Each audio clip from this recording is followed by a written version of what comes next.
Welcome back, Panthers. Time for another chapter of Esperanza Rising. This chapter is titled Los Melones, Cantaloupes. They reached the border at Mexicali in the morning.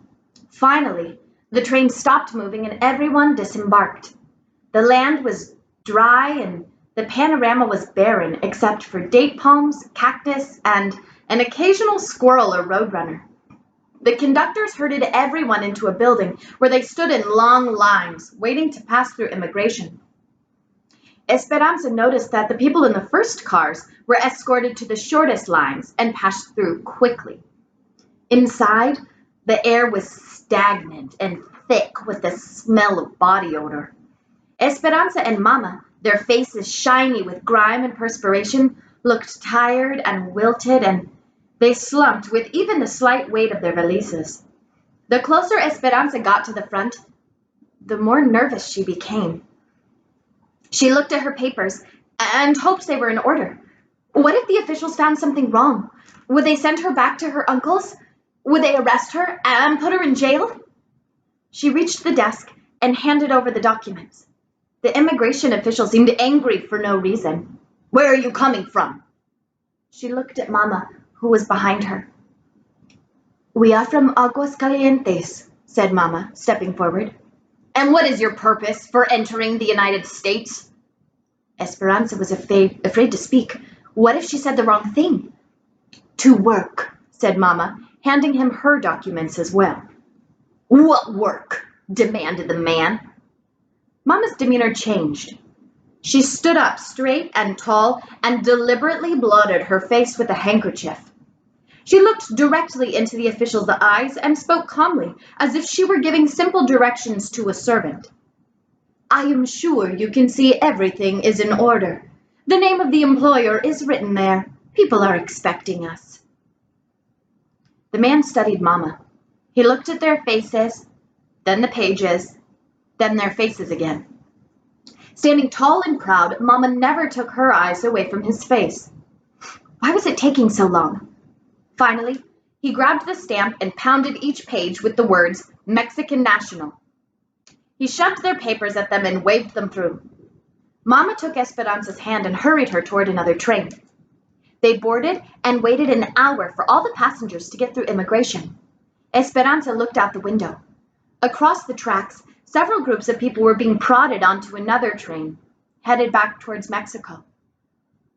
"My heart aches for those people. They came all this way just to be sent back," said Mama. "But why?" asked Esperanza. "Many reasons. They had no papers, false ones, or no proof of work. Or they might have been a problem with just one member of the family, so they all chose to go back instead of being separated." Esperanza thought about being separated from Mama and gratefully took her hand and squeezed it. Almost everyone had boarded except Alfonso, Hortensia, and Miguel.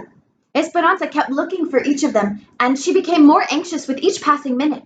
"Mama, where are they?"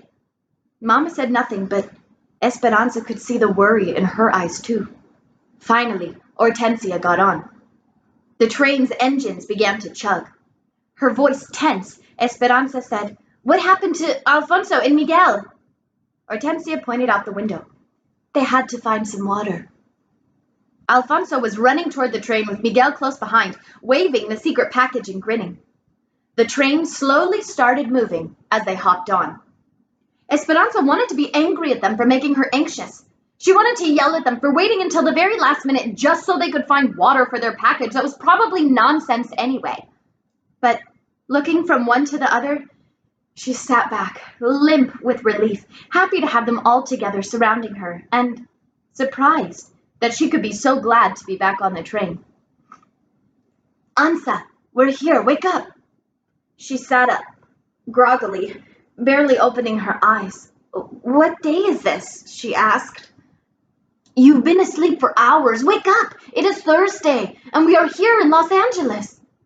"Look, there they are," said Alfonso, pointing out the window. "My brother Juan, and Josefina, his wife, and his children, Isabel and the twins, they have all come."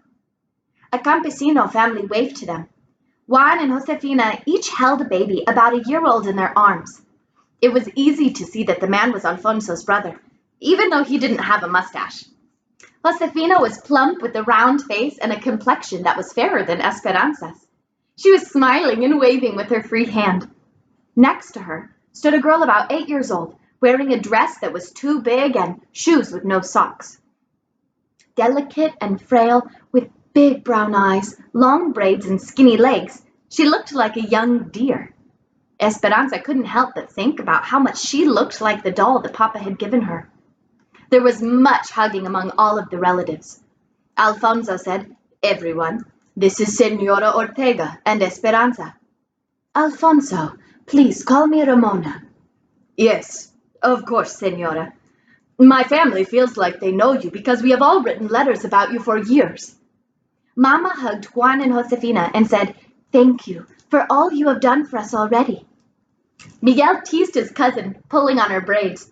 "Esperanza, this is Isabel." Isabel looked at Esperanza, her eyes wide with wonder, and in a voice that was soft and whispery said, "Are you really so very wealthy? Did you always get your way and have all the dolls and fancy dresses you wanted?" Esperanza's mouth pressed into an irritated line. She could only imagine the letters Miguel had written. Had he told Isabel that in Mexico they stood on different sides of the river? "The truck is this way," said Juan. "We have a long ride." Esperanza picked up her valise and followed Isabel's father. She looked around and was relieved to see that compared to the desert, Los Angeles had lush palms and green grass, and even though it was September, roses were still blooming in the flower beds. She took a deep breath. The aroma of oranges from a nearby grove was reassuring and familiar. Maybe it wouldn't be so different here. Juan, Josefina, Mama, and Hortensia crowded onto the front seat of the rickety truck. Isabel, Esperanza, Alfonso, and Miguel sat in the truck bed with the babies and the 2 red hens.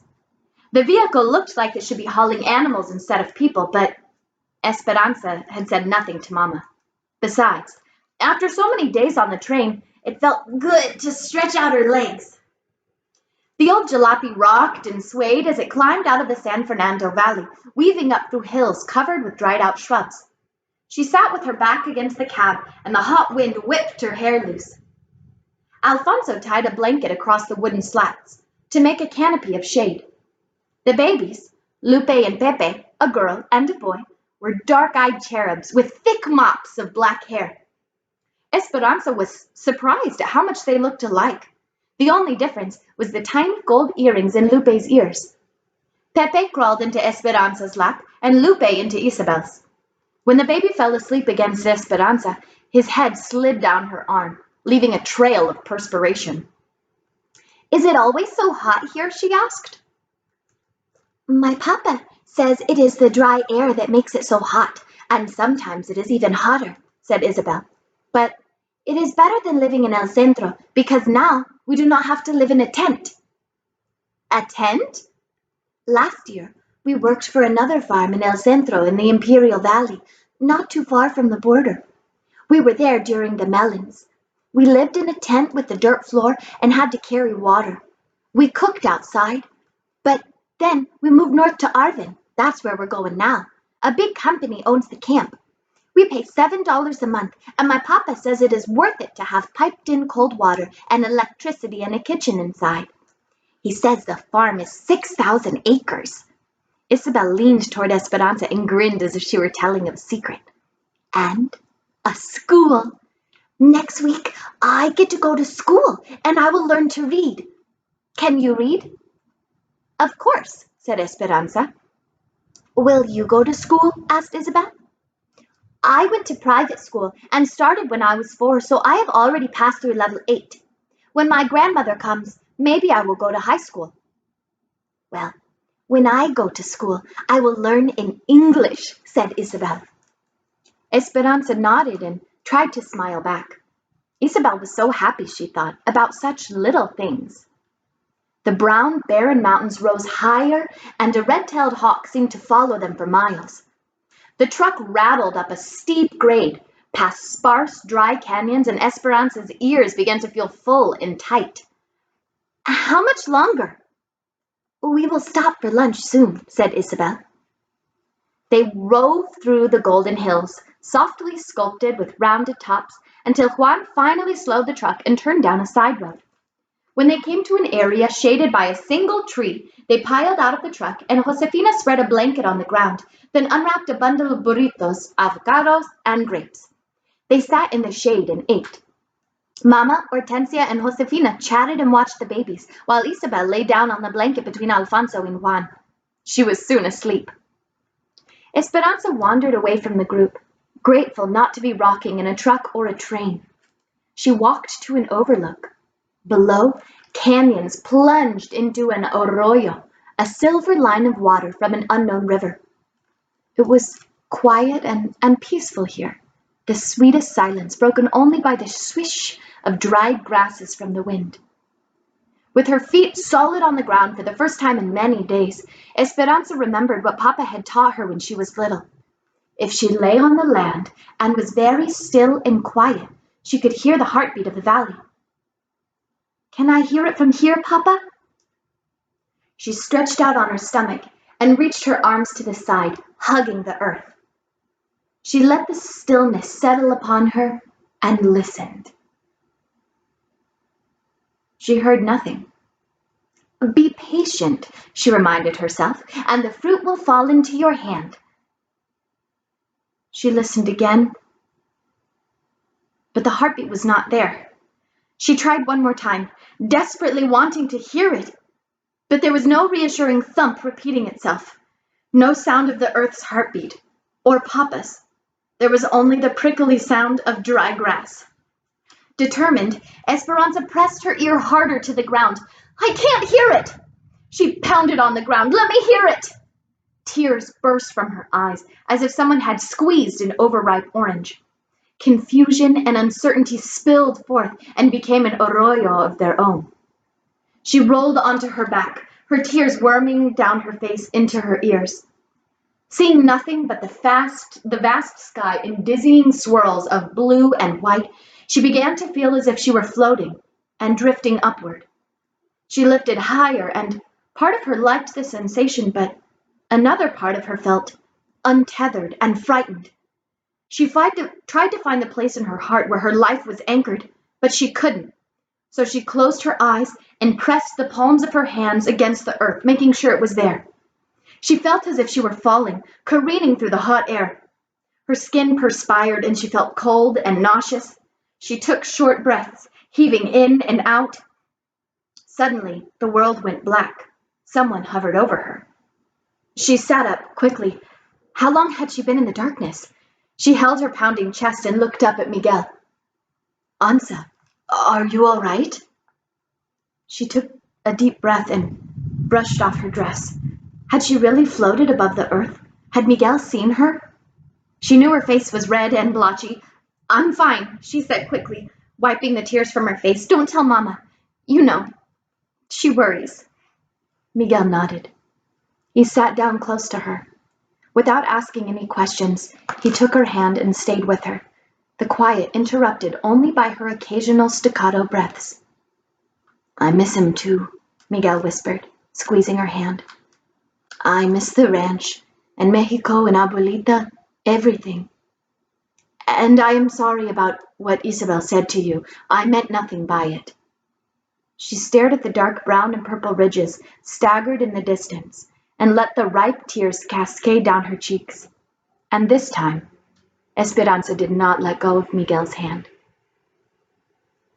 They were headed down a steep grade on Highway 99 when Isabel said, Look! Esperanza leaned around the side of the truck.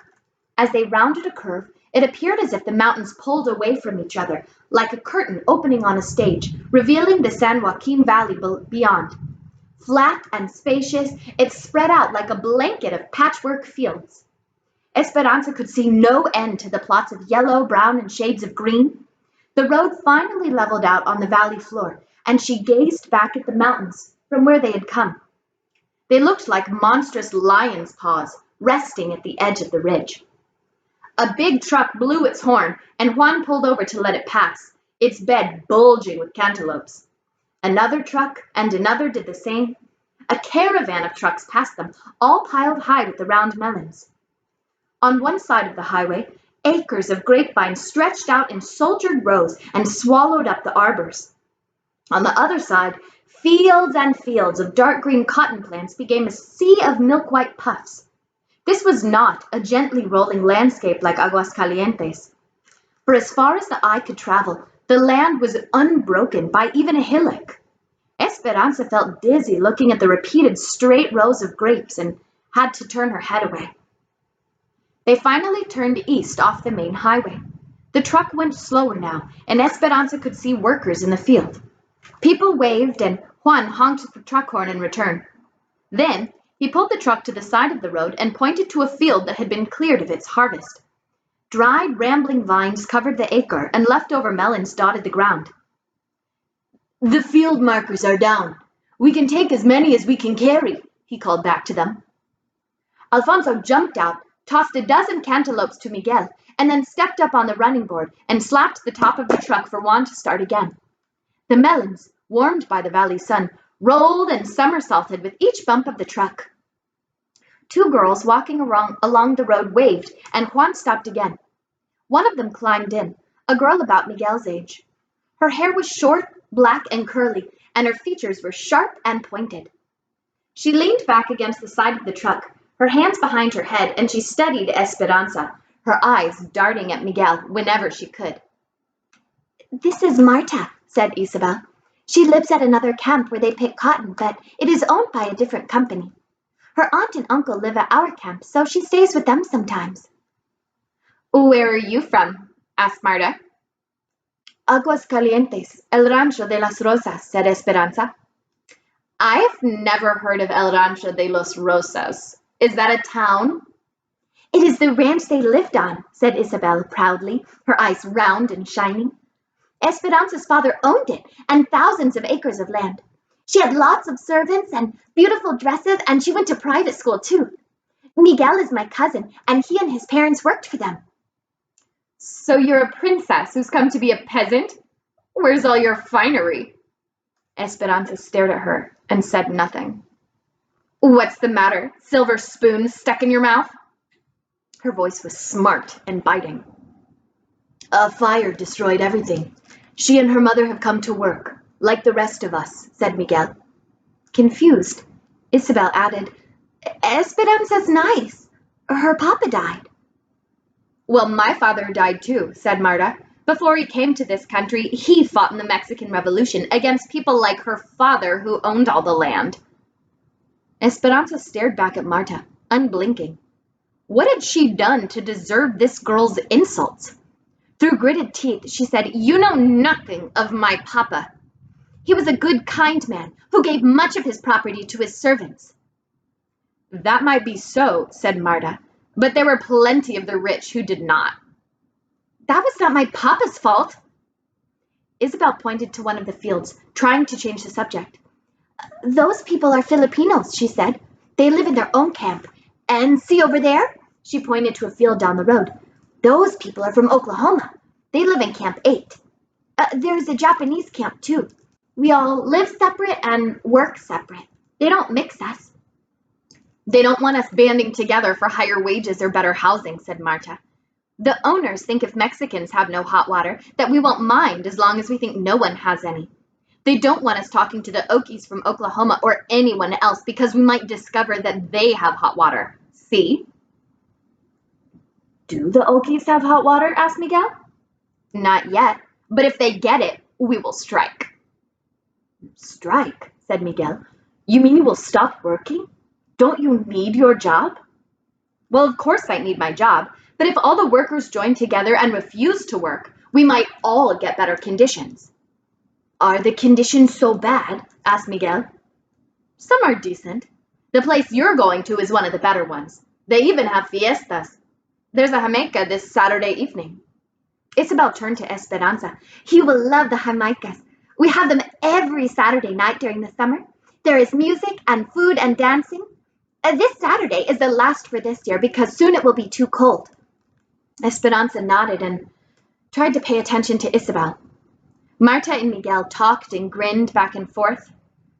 An unfamiliar feeling was creeping up inside of Esperanza.